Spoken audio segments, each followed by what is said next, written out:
Greetings and welcome to another edition of KSOL Black Talk Radio, the new black media. Well, the King Tut sculpture sells for a whopping $6 million amid controversy.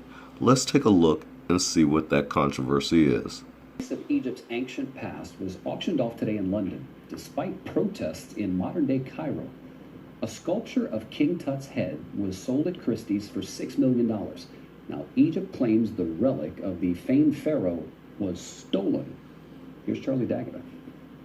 After 3,000 years, it's showing some wear and tear, but it's definitely the face of the world's most famous pharaoh. As you can see here, the eyes, the eyebrows are completely carved, the lips are extremely sensual. If only those extremely sensual lips could talk.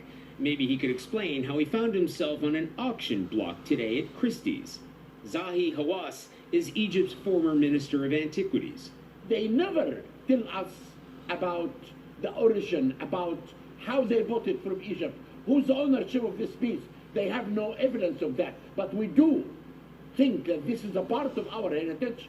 The story begins in the 1920s when British archaeologist Howard Carter discovered King Tut's tomb. Christie's contends the bust has been under the ownership of a private collection in Germany since 1985, after passing through several hands since the 1960s.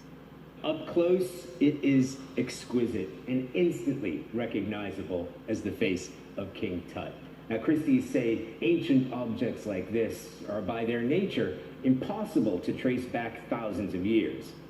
Christie's head of antiquities, Letitia Delaloy, says the auction house has done everything it could to prove its provenance. Christie's is at the forefront for the protection of historical objects.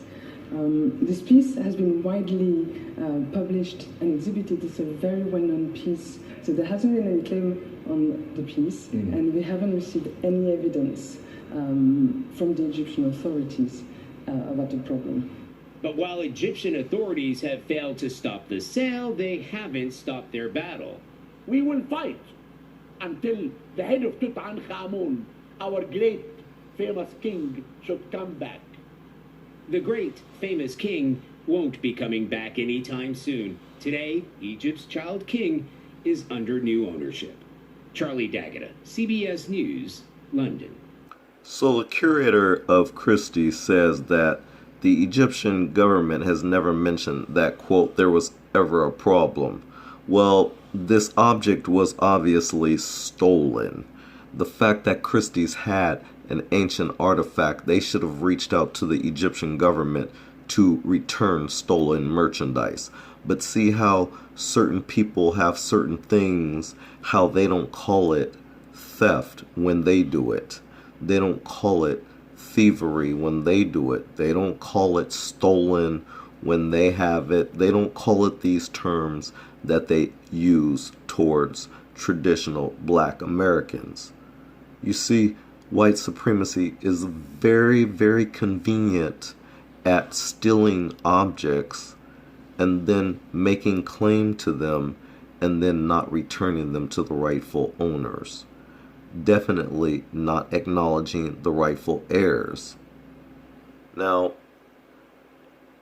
I found it interesting that she said, quote, if only those lips could talk.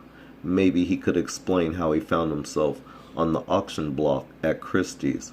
Well, it's interesting that she mentioned if only those lips could talk. If only that nose was still intact, we could really see who this pharaoh actually was. Not only that, if those lips could talk, here's probably what they would be saying.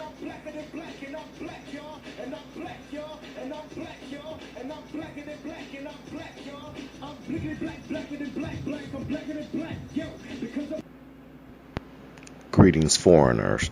I am African. Read my lips. Return me back to the continent of Africa, North Africa, where I belong, with the Egyptian government. I'm a stolen artifact, now sold off auction for $6 million stolen dollars. Return me back immediately.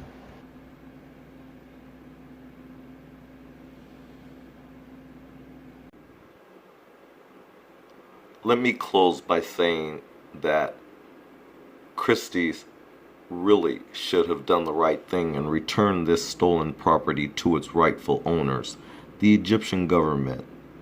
Also, when you're talking about the ancient Egyptians, not only should you talk about their lips, that is very African in its features, but you should talk about the missing nose that is clearly African in its features, and why the noses are constantly chiseled, knocked off, or otherwise destroyed.